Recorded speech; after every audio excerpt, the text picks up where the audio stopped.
Assalamualaikum warahmatullahi wabarakatuh.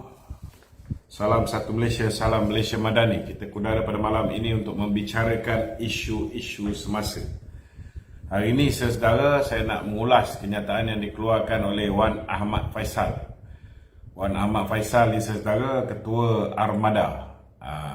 Lebih sesuai dengan nama timbangan Armanja. Wan Ahmad Faisal mengatakan bahawa kerjasama di antara BN dan PH ialah satu kerjasama munafik. Kerana kononnya kerjasama antara BN dengan PH ini adalah kerjasama antara anak murid dengan anak dengan cikgu. Saya pun hairan kenapa kalau pun betul lah kerjasama antara anak murid dengan cikgu ni, saya tak faham kenapa dia nak kata ianya munafik. Saya nak beritahu dengan Mak Jagon yang baru sehari dua masuk politik ni, di dalam peristiwa pemecatan Anwar tahun 1998, pada tanggal 2 September 1998, di kediaman rasmi Timbalan Perdana Menteri ketika itu, hanya seorang je menteri yang hadir untuk menyatakan sokongan dia kepada Datuk Seri Anwar Ibrahim. Dan orang ini tidak lain tidak bukan ialah Muhyiddin Yassin. Ini ramai orang tak tahu ni. Sebenarnya Muhyiddin tu ialah orang Anwar Ibrahim. Orang yang paling rapat dengan Anwar Ibrahim, antara menteri kabinet yang dipercayai oleh Anwar Ibrahim. Dan dia tak takut untuk datang menyatakan sokongan padu dia kepada Anwar, walaupun Anwar ketika itu berperang dengan Tun Dr. Mahathir Perdana Menteri yang semua orang tahu paling diktator dan paling berkuasa, yang dikenali sebagai Maha Zalim dan dikenali sebagai Maha Fir'aun. Ini Mak Jagon dia tak tahu sebab dia baru masuk politik, baru sehari dua dalam politik, dan dia kata kerjasama ni munafik. Jadi kalaulah ketika pada November 2022, ketika rakyat memutuskan tidak bagi peluang untuk mana-mana parti politik membentuk kerajaan secara bersendirian, sehingga menyebabkan ke bawah duli tuanku terpaksa mencadangkan supaya Perikatan Nasional bekerjasama dengan Pakatan Harapan. Kalaulah pada hari tersebut Muhyiddin tidak dikurniakan kebodohan,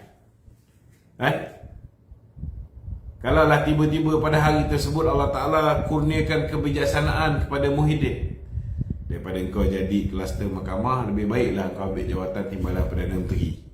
Lagipun parti kau cuma dapat nombor 2 kursi terbanyak. Nombor 1 kursi terbanyak dapat Pakatan Harapan.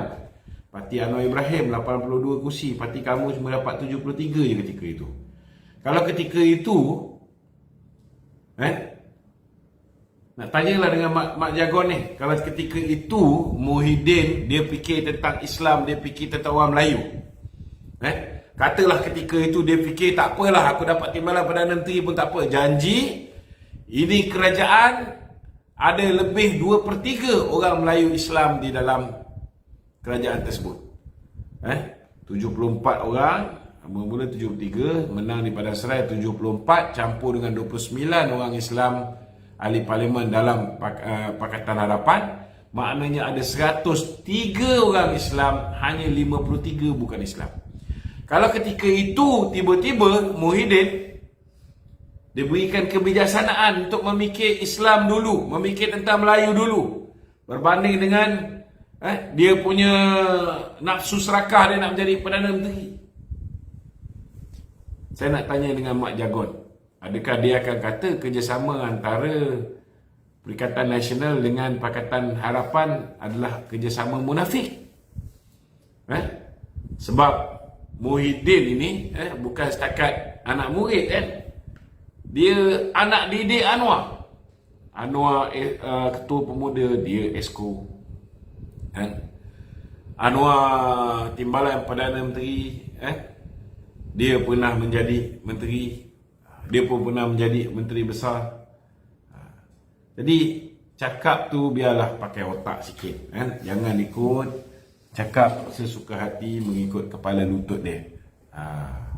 Bahaya Mak Jagon ni. Kalau jumpa dia jangan terlanggar lutut dia. Okey. Kita buka pada sesi soal jawab. Saudara yang ada sebarang soalan, kita boleh ajukan soalan anda di talian 0194819495 0194819495. Okey, Tok, soalan studio Pakatan Harapan dan Barisan Nasional sedang menghadapi krisis kepercayaan oleh anak muda. So, anak muda ni macam kurang kepercayaan terhadap kerajaan. Siapa yang cakap anak muda kurang kepercayaan? Ini daripada Perikatan Nasional, PAS Pusat. Kalau kita tanya dengan PAS Pusat, dia akan kata anak muda kurang kepercayaan kepada Perikatan Nasional. Saya tak nafikan ketika pilihan raya umum yang ke-15, memang Perikatan Nasional mendapat sokongan padu orang muda.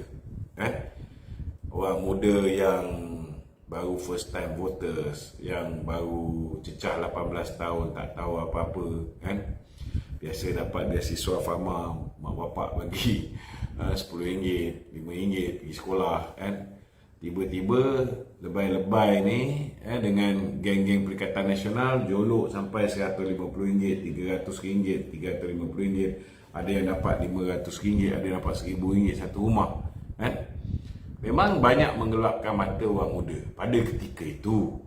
Tetapi kalau kita tengok senario ketika pilihan raya di 6 buah negeri, sudah nampak ada keseimbangan. Sudah nampak ada keseimbangan. Anak-anak muda yang dulu percaya PAS dan Bersatu ni bersih, bila tahu tentang contohnya kes yang melibatkan ahli parlimen Hulu Terengganu, Kuala Terengganu, Kemaman.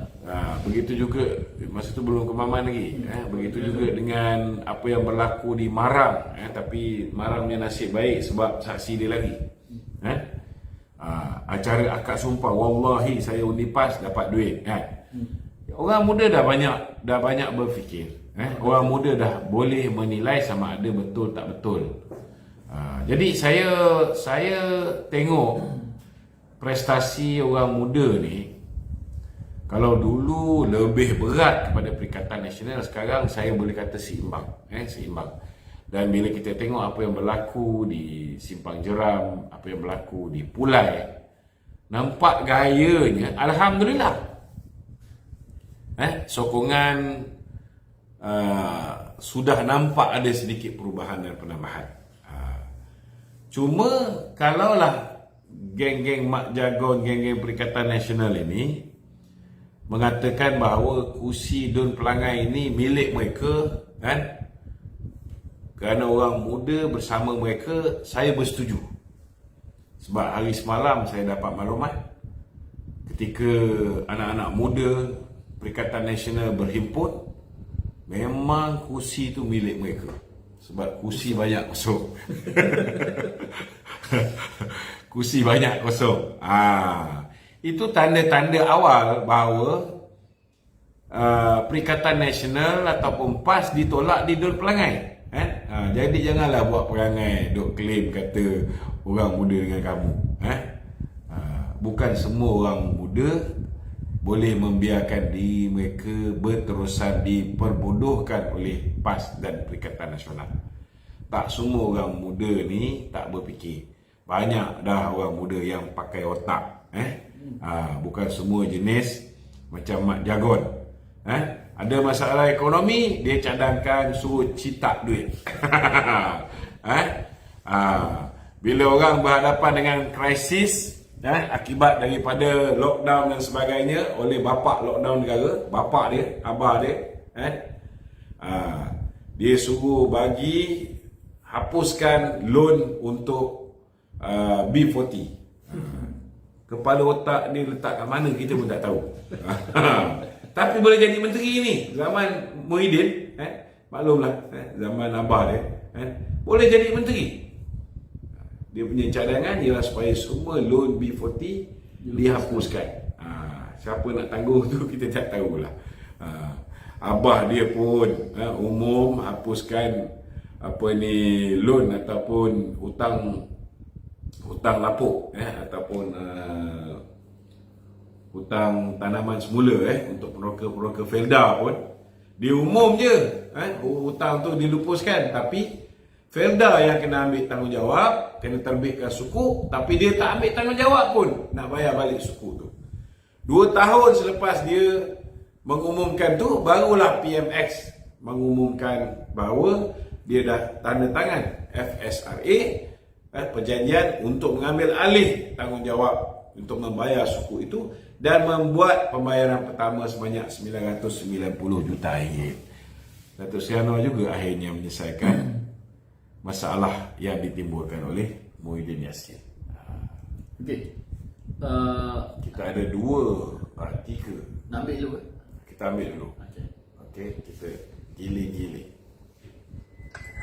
Okey, silakan.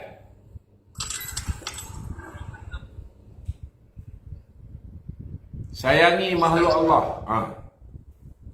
Assalamualaikum. Waalaikumsalam warahmatullahi.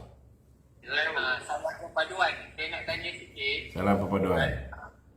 Dengan Datuk Rahman. Ya. Adakah peluang dekat Dua Pelangai ni So tutup. macam dekat Johor? Sebab peluang dekat Johor kita tengok Alhamdulillah kita berjaya. Macam Mak Sabu pun keluar kenyataan. Mak Sabu kata kita kena pastikan BNP menang. Kalau BNP tak, satu faktor menyatakan Pakatan Harapan ni gagal. Banyak orang Pakatan Harapan kena berusaha bersama Jentera BN bersama-sama untuk memberi kemenangan Dua Pelangai pada BN.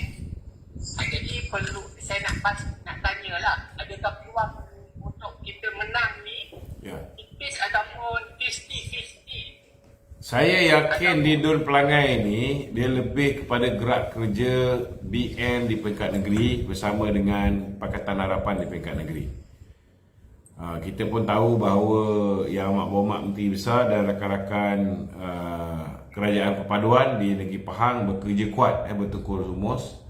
Mereka ada pendekatan mereka yang tersendiri. Mereka terus turun daripada rumah ke rumah, berjumpa dengan pengundi setiap hari non-stop, pagi, petang, siang, malam. Jadi saya begitu sebab yakin. Sebab saya dengar ada jentera BN dia ubah strategi nak tarik dia nak tarik orang orang Cina dan India untuk mengundi diorang, datang ke rumah diorang. Ya, kita ada dengar cerita lah dia orang buat kerja menabur duit ni. Tapi saya yakinlah kepada pengundi-pengundi China dengan India ni, saya tak nampak mereka ni akan mudah dikaburi mata lah. Sabar.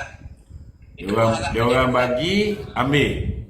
Undi jangan bagi. Saya yakin. Dan saya tengok orang Melayu dekat negeri Pahang ni, dia tak sama dengan orang Melayu negeri lain.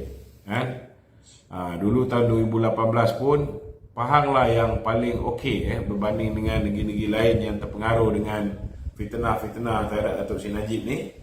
Tapi di Pahang ni nampak rayanya Alhamdulillah. Orang Pahang ni kurang sikit. Cuma pilihan raya 2022 nampaknya sudah ada kesan lah. Gelombang fitnah Perikatan Nasional tu sudah menusuk ke dalam jiwa orang Melayu di sebelah Pantai Timur, dan Pahang tidak terkecuali, ada tempiasnya. Tapi still kita boleh bentuk kerajaan negeri lah, Alhamdulillah. Okey, saya harap semua kita berjaya lah. InsyaAllah. Besok jangan lupa, besok PM, TPM dan kepimpinan utama Kerajaan Perpaduan insyaAllah akan turun besok di Pelangai. Datuk Zahid turun tak? Datuk Zahid insyaAllah turun. Dia 2 hari sudah pun dia turun juga. Dia turun di Cemomoy dan dia pergi di beberapa tempat. Okey, silakan. Terima kasih semua. Assalamualaikum. Waalaikumsalam. Syah Putra. Assalamualaikum Datuk. Waalaikumsalam. Nak tanya Datuk pasal saya ada satu ada terdengar satu video pasal pilihan raya 6 negeri dulu Okey. yang kata walaupun nak bagi bas percuma balik mengundi. Okey. Lepas Memang tu, dia orang bagi pun. video yang mengatakan dia orang buat akad sumpah dalam bas. Ya, ya. Tak ada tindakan apa-apa ke? Dia masalahnya video yang kat sumpah dalam bas ni kita tak dapat lagi. Dan daripada saya ambil contoh daripada pengagihan duit ai siswa dengan ai belia yang dia orang edarkan, hanya 3 kawasan parlimen kita dapat saksi-saksi yang bersedia untuk memberikan kerjasama untuk menjadi saksi membawa mengheret mereka ke mahkamah pilihan raya. Dan alhamdulillah kita menang 2 daripada 3. Satu kita kalah di Parlimen Marang kerana saksi yang buat majlis akad sumpah tu, wallahi saya undi PAS tu dah lari saksi tu.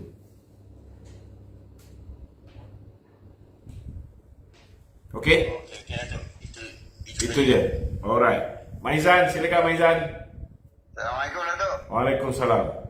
Maizan daripada Syarab Datuk. Okey. Ni saya dah 2 kali pergi Pelangai tu. Okey. Saya tengok saya rasa kerja perpenduan ni kali ni saya rasa frankly ni personally cakap it's the best lah.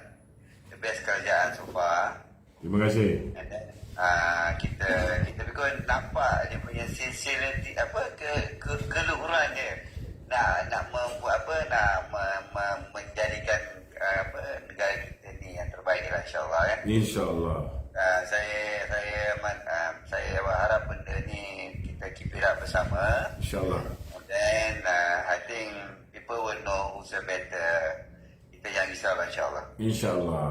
Okey, Maizan, terima kasih. Maizan. Okay, all the best. Okey. Liza Razu. Ada ke? Liza Razu ada ke? Ada Datuk. Ya, silakan. Dia rasa Siapa ada sebuah kerajaan kepaduan terbentuk. Kalau Pakatan Harapan dulu dengan BN bergabung, kemungkinan besar banyak-banyak kes besar kan tertutup. Bila dia bergabung dengan UMNO, kita tengok balik kes-kes banyak melibatkan bekas-bekas Menteri Perikatan Nasional terbongkar satu persatu. Okay. Pun dapat itu. Dia macam ni lah. Bila time Muhyiddin dengan Mahathir memerintah, dia telah melakukan apa yang dipanggil sebagai pendakwaan terpilih. Betul? Setuju tak? Setuju. Okey. Bila time dia orang dah tak memerintah, kerajaan baru pula, bila terbongkar semua sekali cerita-cerita yang dia buat sepanjang tempoh dia menjadi pemerintah, terutamanya ketika darurat dengan meluluskan projek Jana Wibawa, dengan meluluskan tambatan banjir, dengan meluluskan judi daripada 8 kali pergi ke 22 kali. Maka sangat munasabahlah kes ini satu persatu terbongkar. Tapi bagi saya sebenarnya banyak kerosakan yang dia dah buat sepanjang tempoh lebih kurang 33 bulan mereka memerintah ni, tapi masih banyak yang kat luar sana tu masih lepas. Bagi saya lah kerajaan hari ni sepatutnya dah banyak dah dah banyak dah buka kes-kes yang melibatkan puak-puak yang korup ni. Tapi hanya segelintir saja yang baru didakwa. Itu pun ada yang disebabkan kertas pertuduhan cacat pun boleh lepas. Contohnya macam Muhyiddin ada 6 kes, 4 dah digugurkan. Itu yang sekarang ni pihak Jabatan Peguam Negara yang baru ni telah melakukan apa yang dipanggil sebagai merayu di peringkat Mahkamah Rayuan pula. Jadi bagi saya lah what you do, you will get back. Itu je lah. Saya berani komen lah kan. Sebab bila kita aniaya orang, dia tak sedar satu hari nanti bila orang dapat tahu tentang kemungkaran-kemungkaran yang dia buat, kan, orang lain pula buka. Orang lain pula. Contohnya macam dia orang ni. Dia bangga bagi duit kepada pengundi dan sebagainya, kan. Dia tak sedar pengundi itu bukan semuanya belah dia. Ada yang belah BN, ada yang belah PH. So bila dia orang ni terima duit, dia orang setuju bagi pengakuan kepada pihak SPRM dan sebagainya, maka akhirnya mahkamah memutuskan supaya pilihan raya di Kuala Terengganu dan juga pilihan raya di Kemaman ni diadakan semula. Cuma yang peliknya, kan, kalau mahkamah mengesahkan dua orang manusia ini, dua orang calon PAS ini merasuah pengundi, tetapi kenapa dua orang ni tak didakwa di mahkamah? Dan yang lagi pelik, dua orang ni boleh bertanding semula. Seorang dah confirm bertanding dan menang pula. Jadi apa guna, apa guna kita pergi tangkap orang yang merasuah ni, lepas tu kita benarkan dia bertanding semula dan dia boleh jadi ahli parlimen balik. So di mana nilai integriti dia orang ni? Benda ni sepatutnya dikaji dengan mendalam lah. Saya dah cakap, sewajarnya mereka yang didapati bersalah kerana merasuah pengundi tak dibenarkan untuk bertanding satu penggal kuang-kuang. Dan parti dia tu pun sepatutnya hilang kelayakan untuk bertanding untuk penggal tersebut. Tunggu lagi satu election. Kalau misalnya sesiapa pun yang bagi rasuah, dia punya kemenangan dibatalkan tapi dia masih lagi ada hak untuk bertanding semula dan boleh menang balik, it's a waste of time. Bagi saya lah, bagi saya, pandangan saya. Okey? Ada lagi? Basir Kadir. Tak boleh tu. Basir Kadir, silakan Basir. Assalamualaikum Datuk. Waalaikumsalam. Ya Basir. Cantik baju Datuk. Baju ni 2004. Dah. Saya Basri. Saya lahir tahun 70 tu. Saya kan umur saya sekarang 54. 54 Saya 50 tahun. Baju ni dah 19 tahun. Ya. Saya duduk di Pedak Rumoi, kawasan Dun Pelangai. Okey. Dun Pelangai Saya tengok sekarang tu. Saya tengok sekarang politik macam-macam lah tu. Macam-macam Setuju. Kenapa macam tu tu? Dah macam-macam lah, betul lah. Apa yang macam-macam tu? Abang nak tahu pasal apa? Cuba bagi soalan yang spesifik. Senang saya jawab. PMD kita ni lah. Macam mana? Apa yang dibuat PMD Perdana Menteri kita lah. Perdana Menteri kita buat apa tu? Semua yang dibuat kebaikan Perdana Menteri, satu pun dia orang tak terima, kenapa tu? Itu soalan yang cukup bagus. Sebab dia orang nak puak dia jadi Perdana Menteri. Ini kita kena faham. Kalau puak dia jadi Perdana Menteri, lockdown satu negara, orang tak boleh keluar cari makan pun, dia orang kata bagus, PN best. Padahal zaman dia perintah, telur pun tak ada. Zaman dia perintah, dia lockdown satu negara, walaupun Perlis tu angka COVID pun rendah, dia lockdown satu negara kerana dia takut undi tak percaya dibuat di parlimen. Kemudian bila dia dah dapat kuasa lockdown tu, dia tambahkan pula, dia daruratkan negara supaya dia boleh gunakan duit negara sesuka hati bapak dia. Dan hari ini telah terbongkar rupa-rupanya ketika lockdown itu habis macam-macam skandal wujud. Jana wibawa lah, duit judi lah. Dan duit inilah dijadikan modal untuk memastikan kemenangan mereka di 74 kursi parlimen dalam pilihan raya umum yang ke-15. Dan duit ini pula digunakan untuk memenangkan di 3 buah negeri dalam pilihan raya di 6 buah negeri baru-baru ni.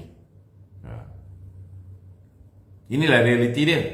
Selagi Datuk Seri Anwar menjadi Perdana Menteri, selagi itulah mereka akan takkan duduk diam, mereka akan buat kerja macam kerengga. Mereka akan buat kerja cuba menjatuhkan negara ni. Cuba menjatuhkan kerajaan. Okey. Lagi satu soalan tu. Baru ni di Pelangai, waktu ceramah Pelangai, ada satu pendekar dari Kedah lah, orang kuat Kedah lah datang Pelangai. Itu bukan pendekar, tu badut sarkas. Dia cakap stop. Kesalahan orang dia tahu. Dia buat kesalahan mencarut-carut tu tak apa. Itu yang saya ingat sikit lah kenapa macam tu. Yalah. Dia nak buat macam mana? Orang PAS memang suka orang yang menipu, mencarut, memaki hamun orang. Lepas tu buat kerja-kerja menjarah tanah-tanah, menjarah balak, macam-macam. Orang dia orang ni tak ada masalah benda-benda macam tu. Sampai boleh menang bersih dia sapu negeri Kedah tu. Inilah realiti dia. Tapi insyaAllah lah tu di Tun Pelangai ni saya tengok. InsyaAllah. Pelangai tak ada masalah. Abang orang Pelangai kan? Pelangai. Tolong pastikan kawan-kawan dekat Pelangai ni semua mengundi Barisan Nasional. Yang penting sekali kena keluar mengundi tu bang. Kalau tak ada 65% orang-orang kita keluar mengundi, sangat bahaya. Saya risau takut boleh kalah. Sebab pilihan raya kecil ni orang tak suka keluar mengundi. Jadi macam mana pun kita kena suruh anak kita, isteri kita, adik-beradik kita yang duduk jauh, yang berada di luar kawasan, pastikan mereka kena balik mengundi di Dun Pelangai. Tak ada 65% keluar mengundi, alamat payah kita nak menang. Kena ingat ni. Dan kenang sikit lah kawan-kawan kita yang bertungkus lumus, macam Menteri Besar Pahang semua, bertungkus lumus dia pengarah pilihan raya untuk memastikan kemenangan. Datuk Zahid pun turun, Datuk Seri Anwar pun besok turun, YB Mak Sabu pun dah turun dan besok turun lagi. Kita pastikan kita boleh menang Pelangai ni insyaAllah. Okey, terima kasih Cik Basri. Soalan studio tu tu. Okey, kita buat soalan di studio pula Hamzah hari ni dalam kenyataan beliau, dia mengatakan kerajaan sekarang ni kerajaan gagal. Sebab apa dia kata kerajaan gagal? Sebab kerajaan tak mampu nak kawal nilai ringgit semakin jatuh ni tu. Ada komen sikit. Komen saya senang saja. Sebaik saja Muhyiddin lockdown negara ni, apa yang tak jadi kepada kerajaan kita. Bukan setakat mata wang kita jatuh teruk, bursa saham Kuala Lumpur jatuh teruk, foreign direct investment jatuh teruk, kita punya kadar hutang meningkat dengan dahsyat sekali. Kita punya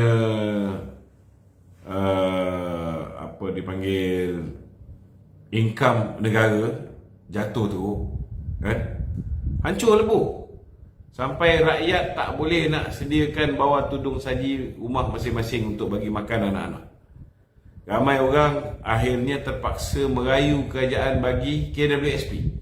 Tak pernah 61 tahun PN memerintah orang merayu supaya dibenarkan keluar KWSP. Hanya zaman Muhyiddin yang Hamzah Zainuddin menjadi susagung dia. Yang Hamzah Zainuddin menjadi menteri kabinet dia. Yang Hamzah Zainuddin menjadi menteri dalam negeri dia, menteri kanan tu. Kalau ini pun Hamzah tak boleh fikir, saya cadangkan Hamzah balik rumah, cermin diri dia sendiri. Cermin diri dia sendiri. Saya selalu ingatkan dan pesan, beri peluang kepada kerajaan perpaduan sekarang ni untuk mentadbir dan bekerja. Kerajaan kena stabil untuk kembali kita tingkatkan balik ekonomi negara kita dan jangan jadi macam Majadi kata, jadi kerengga yang merencatkan pertumbuhan negara, merencatkan proses pemulihan ekonomi kita. Jangan jadi kerengga. Cukuplah Haji Adi and the gang jadi kerengga. Jangan kita pula jadi kerengga. Okey. Okey, Tok, satu lagi soalan tadi Tok ada sebut pasal Muhyiddin kan. SPRM akan keluarkan notis merah secepatnya untuk menantu beliau ni, Tok. SPRM dah pun selesaikan dokumen-dokumen yang sepatutnya untuk memastikan red alert notice dapat dikeluarkan ke atas menantu kesayangan Muhyiddin Yassin. So kita dapat khabar mula dia lari ke Indonesia, lepas Indonesia dia lari pergi ke ikut saja Australia. Dia dah pergi ke Australia. Jadi the moment dia punya red alert Interpol ini sudah keluar, tuan-tuan, maka dia akan berada dalam buruan. Maknanya dia dalam keadaan dalam buruan. Mana dia pergi pun bila masa boleh dicekup. Inilah namanya bodoh. Kalau dia pandai, dia hadap je lah. Macam Muhyiddin duk kata kat Datuk Zahid, hadap je lah kes mahkamah tu. SPRM panggil, pergi. Pergi. Kena dakwa, pergi. Lawan dekat mahkamah. Kalau kalah di mahkamah tinggi, merayu kat mahkamah rayuan. Kalau kalah di mahkamah rayuan, merayu di mahkamah persekutuan. Kurang-kurang ada jugalah 4-5 tahun duk turun naik mahkamah. Kalau dah keluar notis ni, saudara, selepas ini kalau dia ditangkap, katalah dia ditangkap di Australia contohnya, selepas ini dia terus akan dibawa balik, diekstradisi ke Malaysia, dibawa balik, dicas di mahkamah, dan dia, saya boleh jamin lah tuan-tuan, hampir pasti takkan dapat ikat jamin. Sebab dia dah lari.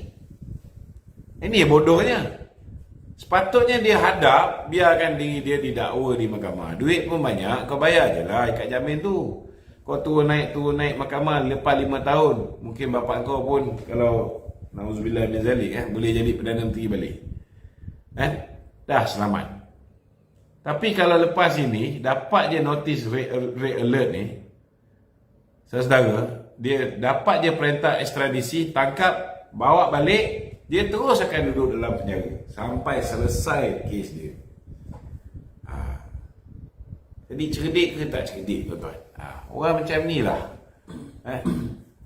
Banyak nasihat-nasihat, dia mungkin banyak dapat nasihat daripada Cikgu Bat kayaknya. Tapi tu mungkin sebabkan kes menantu dia ni, dia nak Cikgu Bat kan mana pernah datang. Orang polis panggil apa semua, sekali tak datang, last sekali kena cekup. Duk lari kan. Ke dia nak buat macam Sanusi? Tak tahulah. Dia nak perjuangan rakyat. Okey. Tapi tu adakah sebab kes menantu dia ni, Muhyiddin kita nampak kendor sikit politik dia ni tu? Politik Muhyiddin kendor ni bukan pasal menantu dia saja, kan. Sebenarnya dia orang ni memang create punching bag baru. Sebab dia orang dah tahu Muhyiddin ni liability. Pertama sebab dia didakwa di mahkamah. Kedua sebab nampak sangat lah ada benda yang dia sembunyikan sampai nak kena suruh dia punya menantu lari pasal apa. Kalau kau lari je, dari segi politik kau habis. Mungkin ada terkait. Siapa nak percaya? Siapa nak percaya dengan diri kamu kalau menantu kamu lari daripada didakwa di mahkamah? Siapa nak percaya? Jadi itu sebabnya PAS pun hari ini cuba nak mengurangkan fungsi Muhyiddin dia cuba nak bawa punching bag yang dah tak berguna nama Mahathir Mohamad. Kan? Jadi orang duk bantai Mahathir Mohamad. Kita jangan bazir masa bantai Mahathir. Sebab apa? Sebab Mahathir ni deposit pilihan raya pun dah tak ada. Hilang. Dan Mahathir bukan ahli parlimen. Sekarang baru dia nak tanding kat Langkawi lah. Kan? Jadi ya? Tak tahulah. Itu nak kena tanya Suhaimi. Tapi tu ada kemungkinan ke camp Hamzah versus camp Muhyiddin di dalam bersatu tu? Sudah berlaku pun. Dah berlaku Dah lama dah. Hamzah ni 2 kali dah nak kena pecat jadi Susah Agung. Jadi Daripada zaman dia orang perintah lagi. Jadi nampaklah Hamzah ni bakal pengganti Muhyiddin Zaman Mak Ain Sabri menjadi Perdana Menteri. Okey. Ada ni orang nak ni? Ya, Tok. Ya, silakan. Alhamdulillah. Waalaikumsalam. Saya nak tanya lagi tajuk sikit lah, bukan perkara pelangai kan. Okey. Nak tanya tentang lembaga padi dan beras negara ni Okey. dihapuskan dan diswastakan lah kepada Bernas. Jadi mungkin saya tak sempat lah masa zaman lembaga padi dan beras negara ni ada wujud fungsi-fungsi dia dan kenapa dia diswastakan dan efek daripada Bernas menandatangani 10 tahun lagi untuk dengan Ronald Kiani yang sebelum ni kan efek dia yang mengawal harga beras import, beras pakan semua. Jadi kenapa tak guna je okey, kenapa tak ikut je lembaga padi dan negara, kenapa diswastakan lah? Itu kena tanya dengan Ronald Kiani. Bila tanya dengan Ronald Kiani ni bersatu. Kita pun tahulah Tokey Bernas ni dulu. Sekarang ni mungkin okey kot. Tokey Bernas ni dulu pun orang kuat Muhyiddin juga kan? Orang kuat Mahathir. So saya tak nak komen lah kan? Benda yang dah terjadi kan? Kecuali kalau kerajaan mengambil keputusan nak mengembalikan lembaga apa? Lembaga padi dan beras negara. Lembaga padi dan beras negara. Itu biar kerajaan yang memutuskan. Setakat maklumat saya itu saja yang saya berani komen. Nak lebih-lebih tak boleh kan. Kita pun tengok Syed Mokhtar pun nampak gayanya PMX suruh bagi 10 juta kepada petani, dia bagi. PMX suruh allocate 50 juta untuk tahun ni kan, dia bagi lagi kan. Kemudian PMX suruh bagi 30% kepada petani balik, dia ikut. Okey lah tu kan. Cerita kata PMX suruh pecahkan monopoli Bernas ni tak benar. Sebab apa saya nak beritahu? Terlalu banyak social responsibility, CSR yang perlu dilakukan oleh mereka yang memonopoli industri beras ni. Yang kalau kita buka bagi lebih banyak AP untuk import ni, orang lain tak boleh buat kan. Dan akhirnya rakyat nantilah yang sengsara kan. Itu sebab ramai orang tak faham kenapa beras ni kita biarkan dimonopoli oleh Bernas. Sebab ada benda-benda kepentingan rakyat bawahan, pesawat padi dan sebagainya yang mereka perlu buat. Yang ini syarikat-syarikat biasa tak boleh buat. Okey? Silakan. Terima kasih. Okey, sama. Okey. Soalan studio. Okey. Tadi ada kenyataan daripada Zahid Hamidi dipetik oleh Malaysia Kini. Dia kata rombakan kabinet mungkin berlaku dalam masa terdekat ni. Kita dah komen pasal sebelum ni berkenaan dengan rombakan kabinet kan. Tapi berkemungkinan akan ada pertukaran besar tu. Betul ke? Kau tanya macam aku ni Perdana Menteri. Mungkin dah tahu rumah. Tak, bagi saya sekarang ni kerajaan Datuk Seri Anwar ni dia ada 147 orang. Okey? Dan dia dah menilai prestasi menteri-menteri dia lebih kurang berapa bulan dah? 8 hingga 9 bulan. Betul tak? biasanya 100 hari pertama pun dah boleh nilai dah. Tapi sekarang ni dah 3 kali 100 hari tu lebih kurang. Maknanya dah dekat 300 hari. Sudah pastilah Datuk Seri Anwar tahu di mana kelebihan kabinet dia, di mana kekurangan kabinet dia. Maka kalau dia rasa yang mana yang bagus, dia nak upgrade pergi ke tempat yang lebih strategik, itu hak dia. Kabinet ini dia full prerogatif Perdana Menteri. Cuma disebabkan sekarang ni kerajaan kita kerajaan campuran. Dia tidaklah 100% full prerogatif Perdana Menteri macam dulu. Macam BN Perintah 61 tahun. Kelebihan Datuk Seri Anwar bila dia nak buat putusan, bagusnya dia tidak mengulangi kesilapan Muhyiddin Yassin. Dan dia pun tak buat macam mana Pak Mai buat. Bagusnya Datuk Seri Anwar ni dia berunding dengan ketua-ketua parti, dan bila dia buat putusan, maknanya dia juga, kalau contohnya wakil daripada UMNO, dia tak pandai-pandai letak wakil daripada UMNO yang orang dia. Dia akan ambil daripada cadangan Presiden UMNO. Kalau daripada GPS, GRS juga sama, daripada cadangan presiden-presiden ataupun pengurusi parti-parti tersebut. So kita tunggu je lah. Saya yakin dia kebarangkalian untuk jumlah kementerian tu ditambah, nampak gayanya terpaksa berlaku. Sebab sudah pasti, sebab kerja banyak. Kerja ni banyak. Ada contohnya kan kementerian-kementerian yang besar kan. Besar. Contohnya macam Kementerian Sumber Asli. Kementerian ni besar. Kemungkinan besar ada potensi. Ini pandangan saya kan. Mungkin betul, mungkin tak betul. Ada kemungkinan, ada potensi dijadikan 2 kementerian. Sama juga zaman Muhyiddin dulu. Kementerian Kementerian Sains, Teknologi, Tenaga dan Alam Sekitar. Dibaginya kementerian ni kepada 3. Satu dibagi KJ jadi Menteri Sains, satu bagi Anwar Salam jadi Menteri Tenaga, satu dibagi pada Tuan Ibrahim Tuan Man jadi Menteri Alam Sekitar. Jadi Datuk Seri Anwar pun dah tahu dah keadaan. Sekarang ni disebabkan kabinet terlalu kecil, so beban kerja tu terpaksa ditanggung oleh menteri itu banyak sangat. So akhirnya mungkin ada setengah-setengah tak berapa efisien.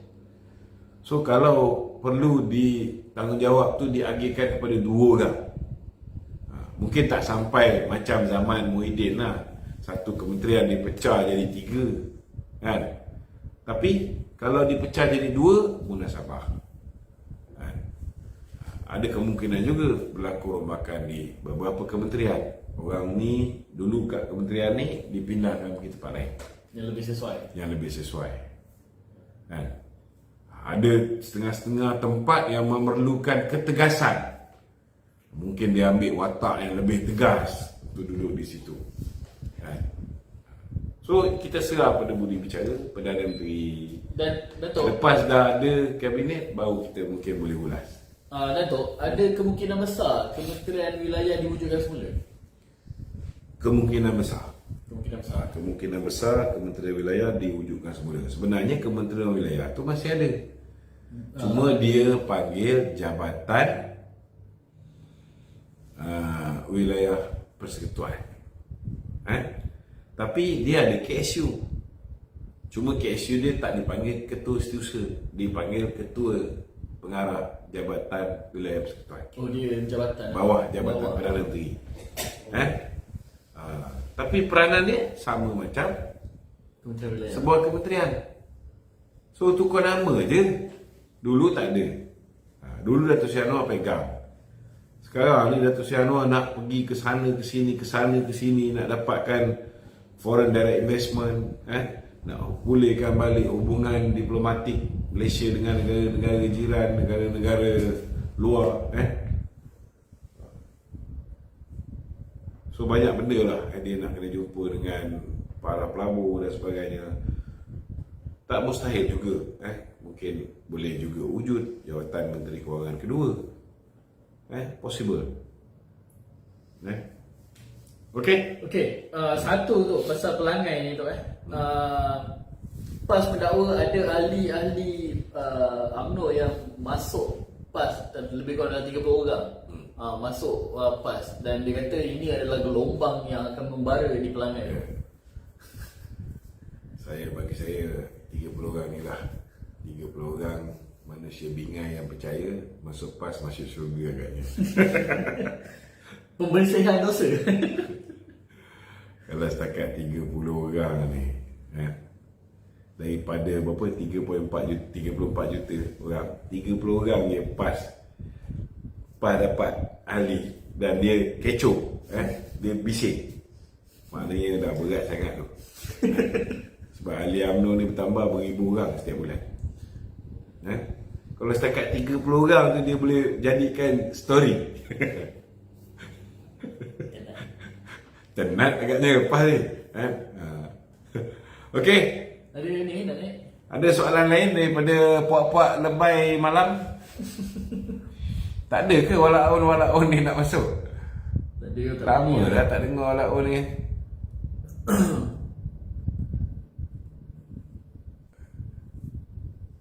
Okey, tak ada. Okay, tak ada saya apa dia? Last sebelum ni Tok dah pernah komen berkenaan dengan aset tabung haji yang telah dikembalikan semula. Ya, alhamdulillah. Aset tabung haji telah dikembalikan semula. Bukan, bakal dikembalikan semula. Macam PM cakap, kalau misalnya tata kelola tabung haji sudah baik, diuruskan semua dengan baik, insya-Allah dia akan kembalikan balik. Sebelum ini Kementerian Kewangan pegang amanah menjaga aset-aset ni, lepas ni dia pulangkan balik. Baguslah, ini satu berita yang gembira. Okey? Tak ada soalan. Minta tolong share tuan-tuan, sahabat-sahabat kita yang bersama kita pada malam ni, minta tolong share supaya kita boleh pastikan lebih ramai yang mengikuti program kita. Assalamualaikum warahmatullahi wabarakatuh.